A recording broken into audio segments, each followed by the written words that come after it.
Blessed to be part of your day. Kevin Miller in the morning. Thank you all for listening to 107.5 FM, 580 AM. He's rested and raring to go, which is more than I can say for me. Our great friend Dave Petzo is joining us from the Petzo Center, Petzo Financial, on Facebook, Twitter, downtown at the Petzo Center. Good morning, sir.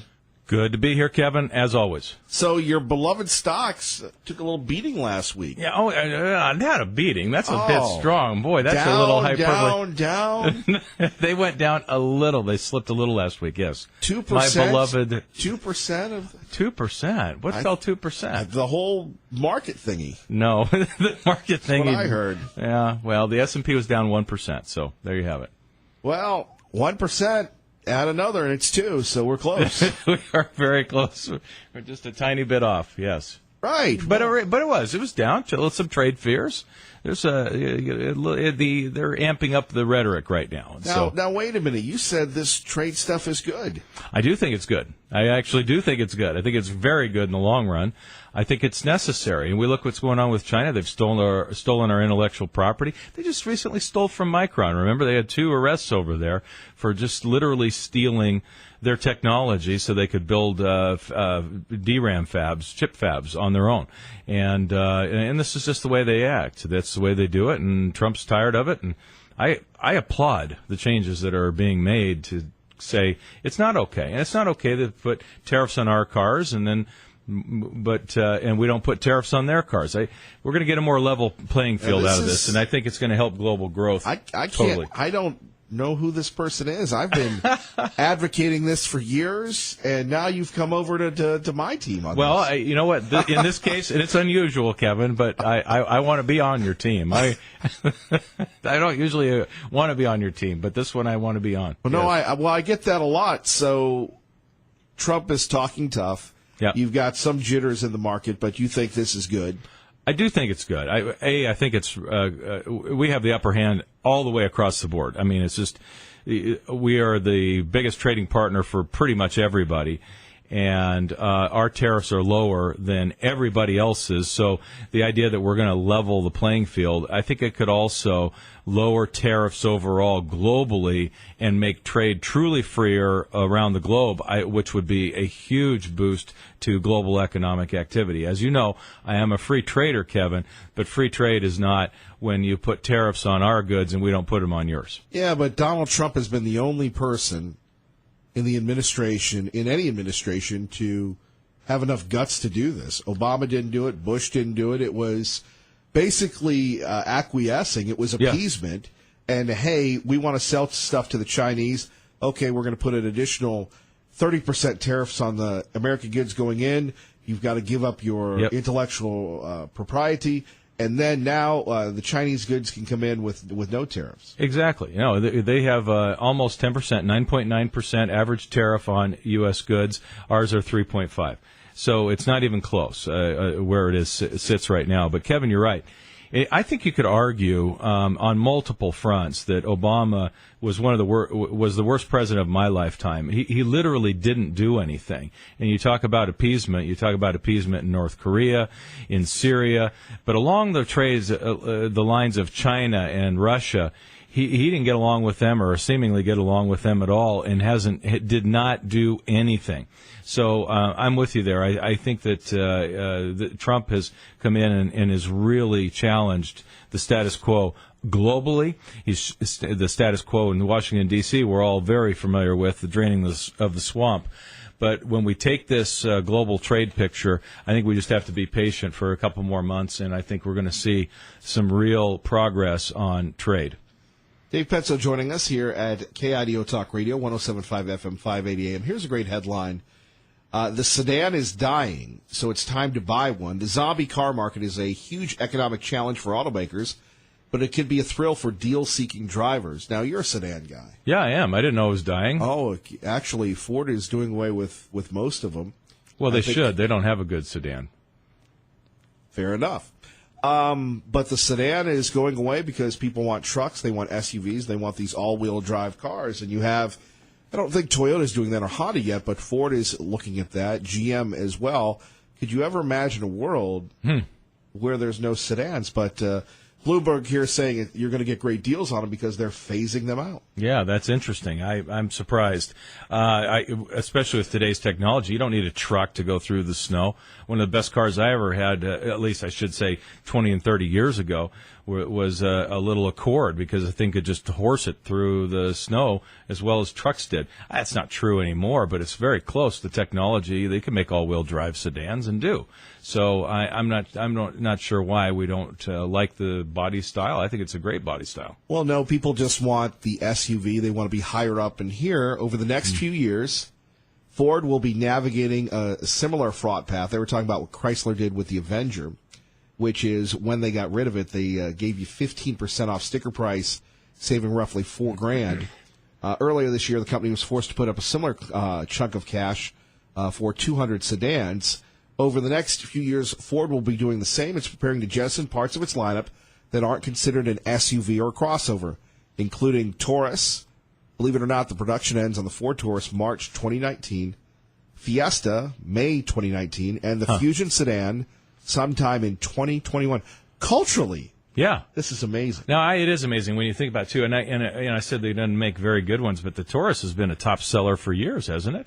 It has. In fact, it's funny because Ford kind of ruined the Taurus back in the day when it was number one. Yeah. Because they flooded the market with rentals and everything else, and they wanted to and they didn't put any design or anything into it, so they went into the more lucrative, I think minivans at the time were the catch-all.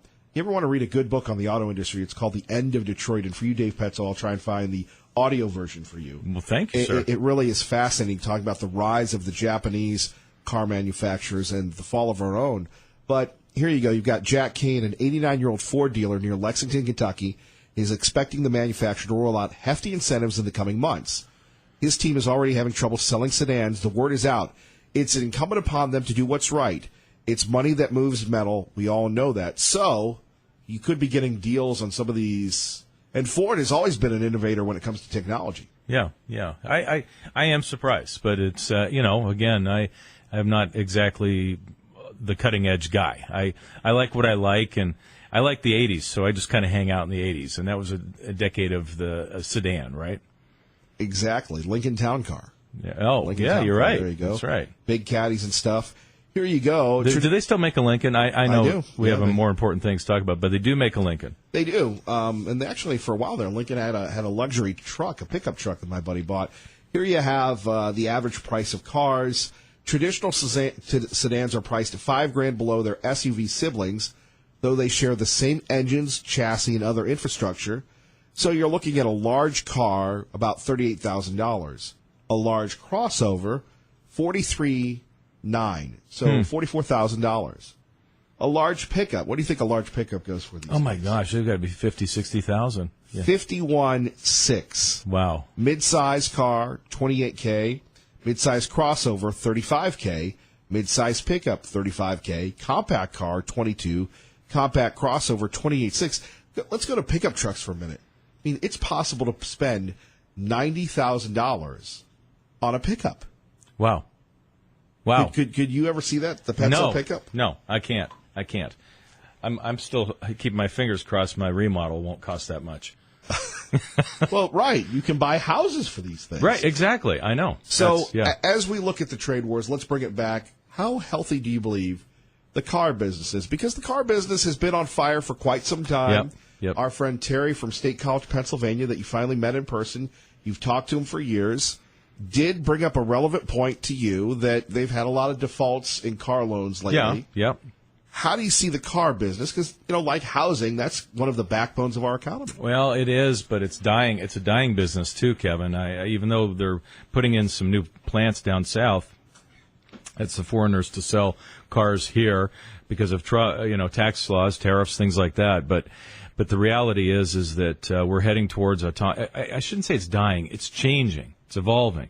And we're heading towards autonomous cars. We're heading towards people, especially in cities, that just don't even own a car. They Uber everywhere. They take public transportation. And, Kevin, it's an industry that's got some problems. Well, and that comes from the largest age cohort in American history. We've talked about this before. Yep. KIDO Talk Radio, 107.5 FM, 580 AM. That's the millennials. They don't really believe in car ownership, at least some of them. That's not a smack. It's just a a changing cultural behavior. But an autonomous car. Now, you've been to McCall, right? Yes, Yeah, many times. many times. Hey, I can tell you I've been to McCall once, and I'm fine with not going to McCall. Why? I think it's a beautiful place. I wish they had a bookstore. Well, that sounds like an opportunity. Right. Very good. Well, there's one capitalist amongst us here. That road to McCall. It's a dangerous road, right? Yes. Right. Call that the highway of death. Okay, would you take an autonomous vehicle to McCall? Yeah.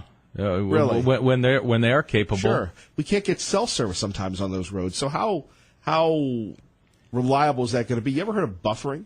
You imagine going 90 miles an hour and all of a sudden your computer locks up? Yeah. Yeah. We're going to be there. We are not that far from the future, Kevin, where we'll walk on an airplane and the captain will stand there and greet people, and he'll go and take a nap because the computer They're already already takes there, off yeah. and lands for him. They already take naps, probably. They probably do. They probably. Well- I mean, they don't fly. They won't fly it, but we won't accept the idea that there's not a human there. So Another reason not to fly, like another reason not to go to to McCall. drive, Right. the death trap. Exactly. But, we become so dependent on technology, and then we wonder why we are so dependent on technology. Right, we are, and we are far too dependent. People can't do things. They actually have virtual meetings and virtual friends and virtual social life. Right, They don't but- have a real life. But you know this Alexa, right? Are you familiar with this? Alexa, yeah, Yeah. the You- little you thing have that one of spies those? on you in your house. Right. Yeah, And I don't have one. right. I don't have one either. My wife said to me, well, we need to get an Alexa. I go, I don't need Alexa to know what I'm doing. That's right. Because they do spy on you, and that they can watch you. I don't know if Alexa's watching you on your smart TV, but all that is an invasion. Like, these phones are great, but they have so much data and so much of our habits. I know. It knows everything about me, I'm pretty sure. Right. Yeah. It could create another Dave Petzo. Yeah, I mean, it probably has enough DNA in there to clone it. There it is. Which is what happened on Westworld last night, not to spoil for everyone. Much more coming up with our friend Dave Petzo. You're listening to KIDO Talk Radio. KIDO Talk Radio, our great friend Dave Petzo with us, the Petzo Center, Saturdays 8 to 10, Money Matters, on Facebook and Twitter, talking about your money at 580-5436, 580-KIDO. So when we take a look at the stock markets and everything else, what do you expect this week to bring us? More uncertainty, more downward trends? Actually, I think we're going to open that way. Yes, Kevin, I do. I think that the escalation of the both sides, the rhetoric is going to affect the market. There's no real big reason to buy stocks, and if there's not a big reason to buy, we're in the middle of we're outside of earnings season, all those things. There's no real big push to buy. So everything that we get concerned about can push stocks down.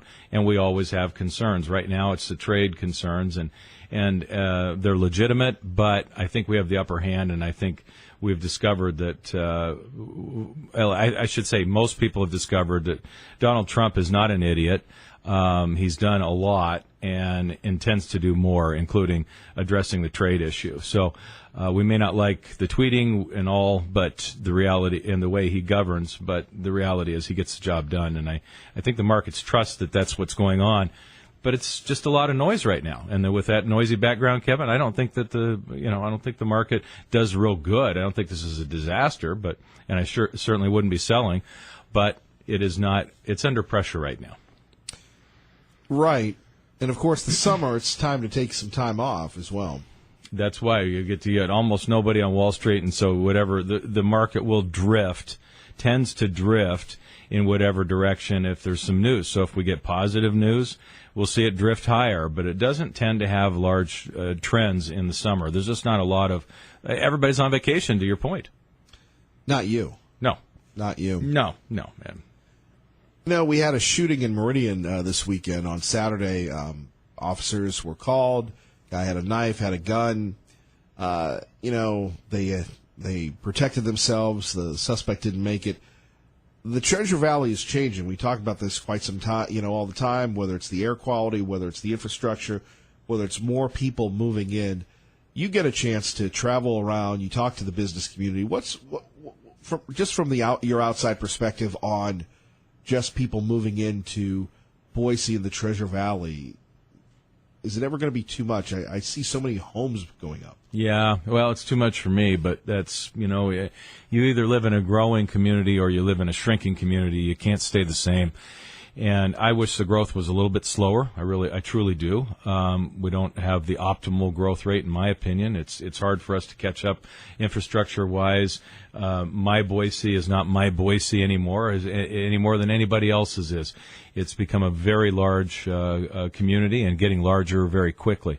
So it's not the same, Kevin, and I think that's too bad. But as we talked before about, a few weeks ago about the housing crisis, if you will, of affordability.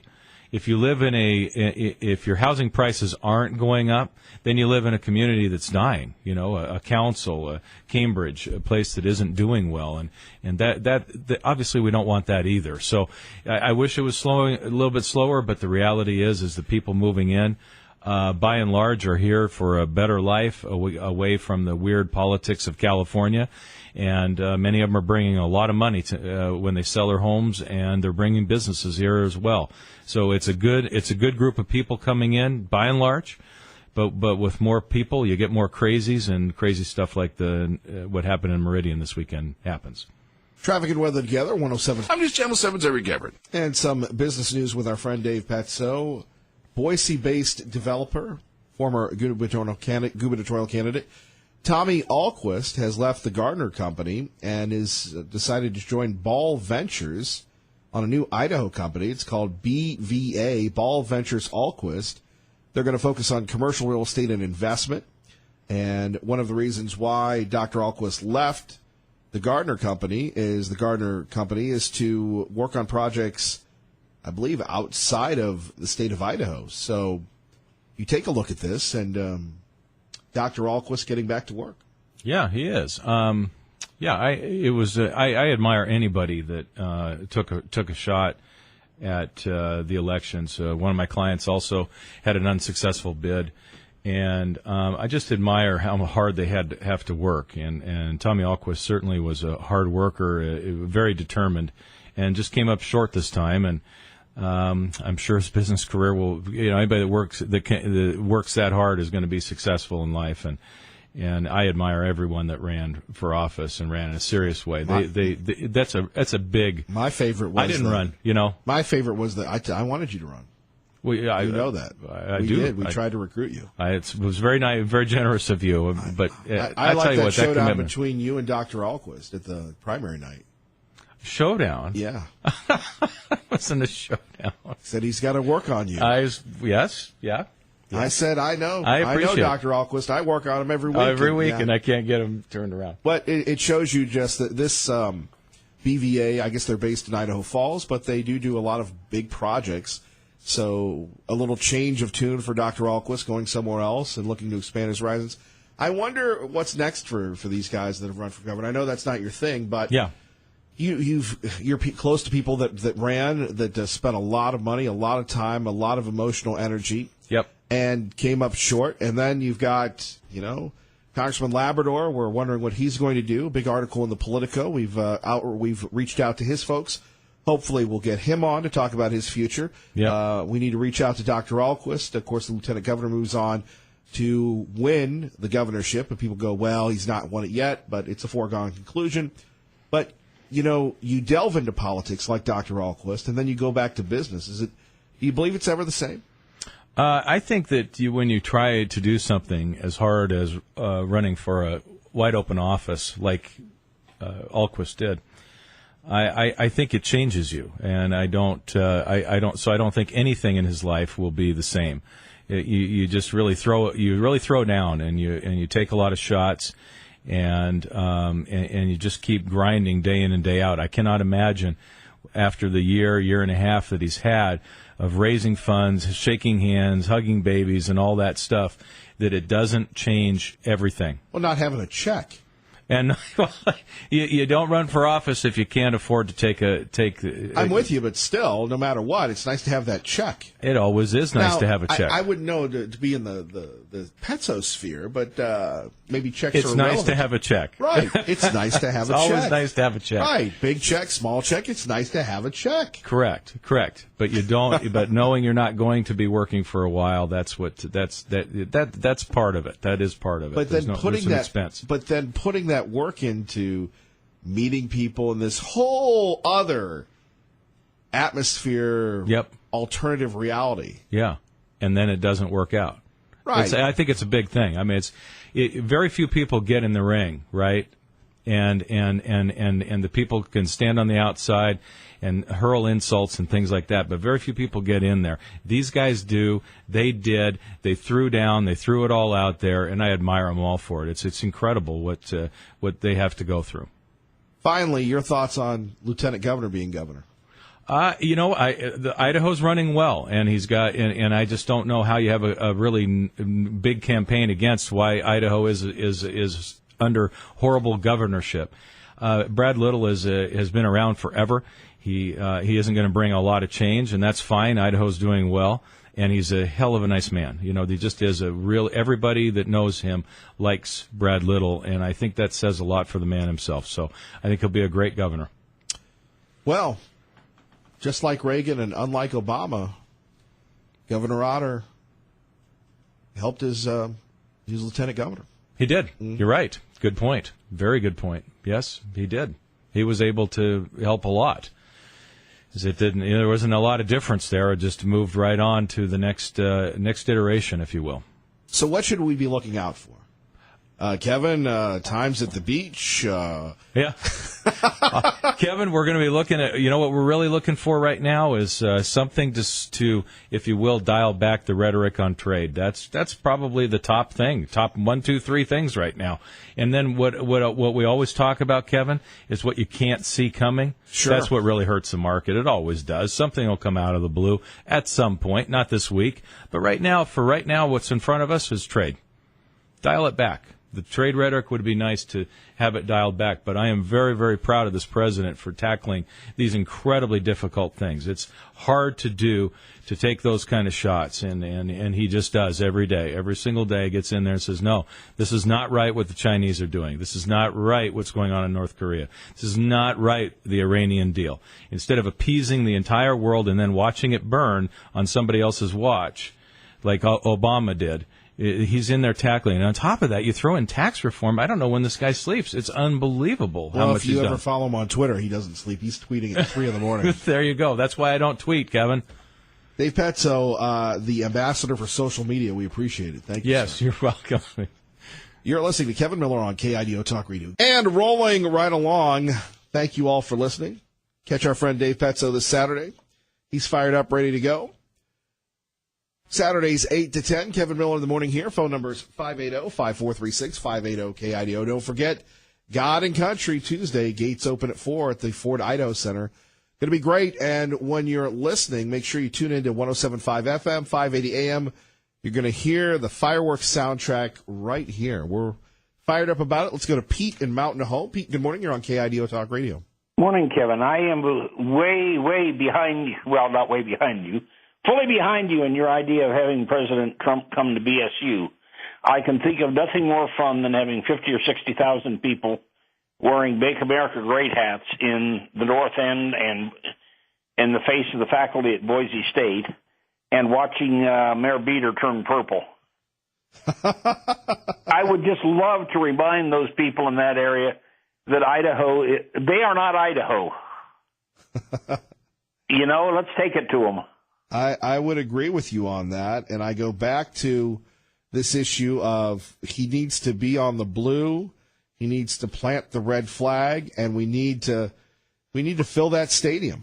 Oh yeah, and all those people could go to all the little artsy cafes in the North End wearing their MAGA hats and see if they'd be refused service with 20 in each restaurant. Well, that's what really gets me. How can they prosecute a florist or a baker for refusing service, and Sarah Sanders goes into a restaurant and they say, get out? Oh, well, that's different. as they would tell you. They aren't refusing her because of her. They're refusing her because of her politics, and I guess that's okay. So if I put up a sign on my door at a business that said "No Democrats allowed," would that be okay? Wow. Probably not. Yeah, I'm sure I'd get sued for that. They'd be suing you right away. Oh yeah. But yeah, let's bring the president right into the heart of liberal Boise. Well, that's what we need to do, to send a message of strength, of force, of everything else. And like I said, it would be nice to see the president and you to have the stadium filled up, and it's been a while since that happened. Oh yeah. Yeah, and I'd love to see everybody down there wearing a MAGA hat. That's right. And I'm sure the restaurants would love it. I'm sure everybody would love it. And I'm sure Mayor Beater would insist on having American flags all over the place, just like the rainbow flags, right? And by the way, as of Friday, he still had the rainbow stuff all over. It would be nice if, and look, I don't want Pete. Well, what the heck? Yeah, let me just tell you a little bit how the city does business. There are, and I know this firsthand, my years being involved with some parades and such, that the city does not do its very best to support the 4th of July parade. And that administration is tough to deal with there.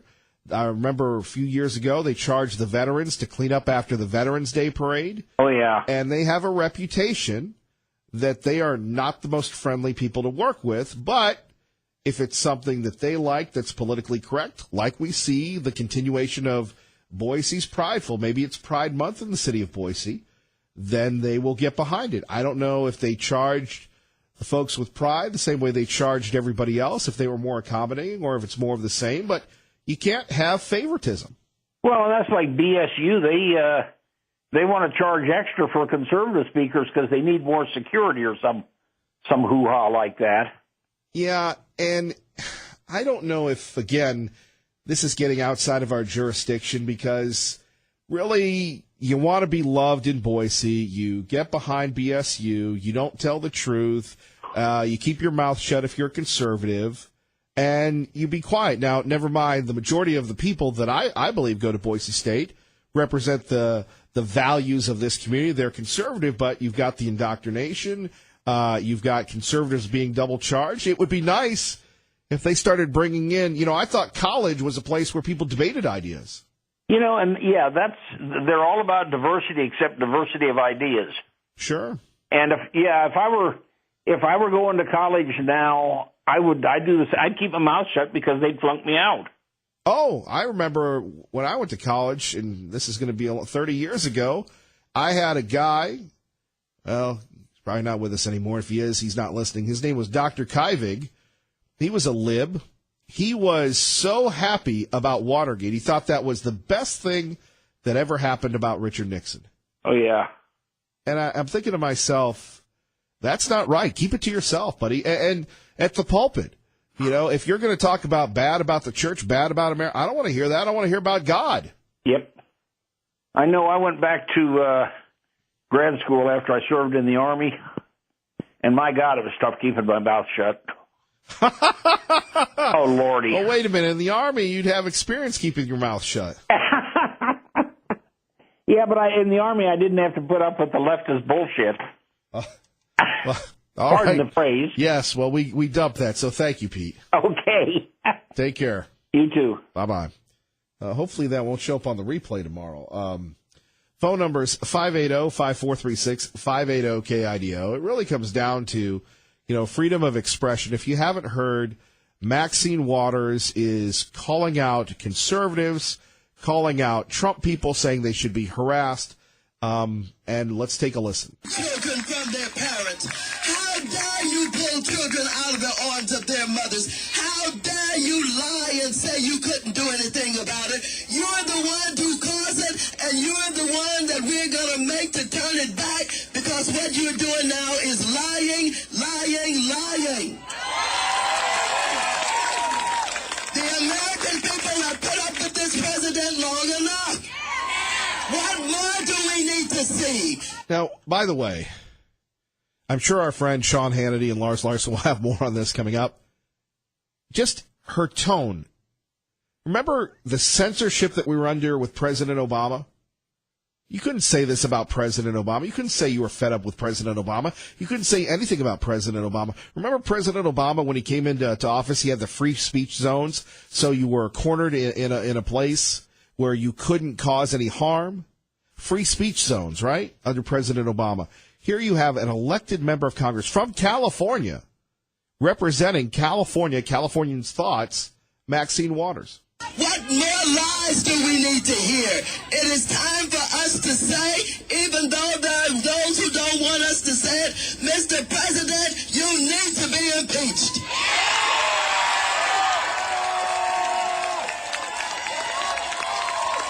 He has done more than is needed to be impeached. But putting this on top of all that he has done, his alignment with Russia and Putin, his love of... So there we have it, our lawmakers bringing us together. And when people say, and maybe you heard this over the weekend, why can't we all just get along? Why can't we all just live? Well, because you have people like Maxine Waters that are stirring it up. In fact, Maxine Waters is urging people to go after conservatives at restaurants. Over the weekend, Sarah Sanders, the White House press secretary, wanted to go to a restaurant. She was thrown out of the restaurant because she works for Donald Trump. Working for the president is an honor. Look, even working for Obama would be an honor. You have to respect the office. And these folks are so desperate. These folks are so demented that they will stop at nothing. At 580-5436, 580-KIDO. What we're seeing here is the rise of the totalitarian state. We saw it during Barack Obama's regime where it came from the White House. You spoke out as a conservative, the IRS, the NSA, anyone would ruin you. You would lose your job. Today, it's the media. List here of Democratic colleagues of yours who've called for the resignation of Krista Nielsen, the Secretary of Homeland Security, in light of what we've seen happen over these last few days. Are you going to add your name to those ranks? Do you think she should step aside?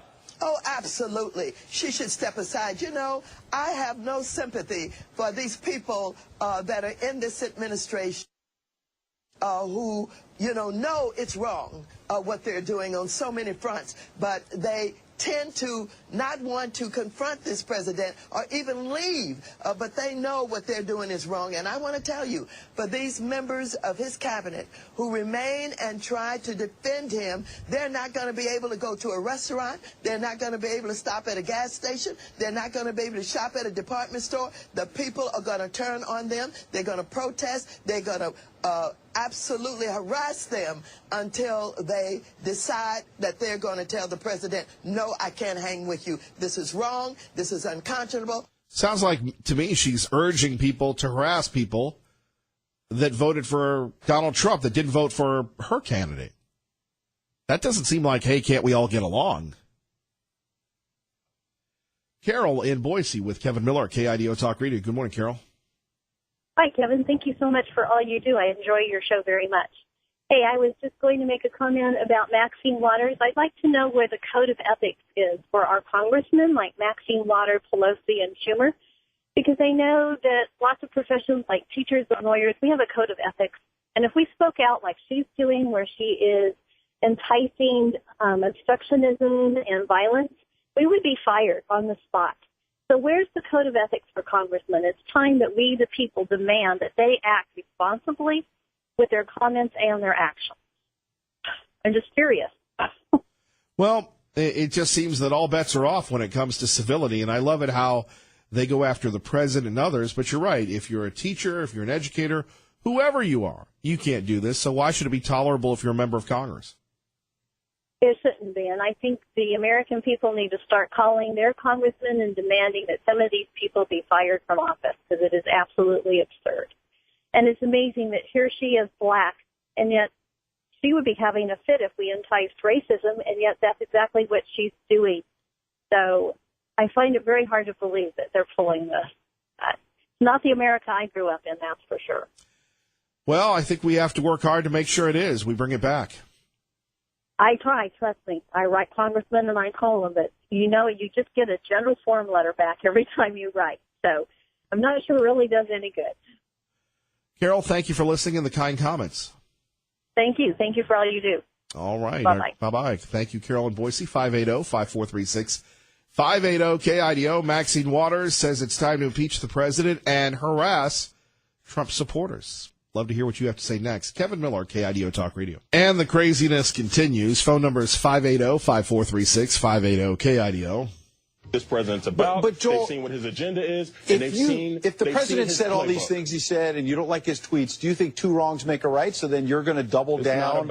It's not about two wrongs making a right. You know, you started this segment saying that progressives and Democrats and the left are attacking the president, calling him a racist. No, you're just calling him out. Listen, you don't have to be a golden retriever to hear all the dog whistles coming out of the White House these days. And from my friend David over here. Final point, David. Michael, all right, you said that about David. David, Michael Hayden posted a picture of Auschwitz.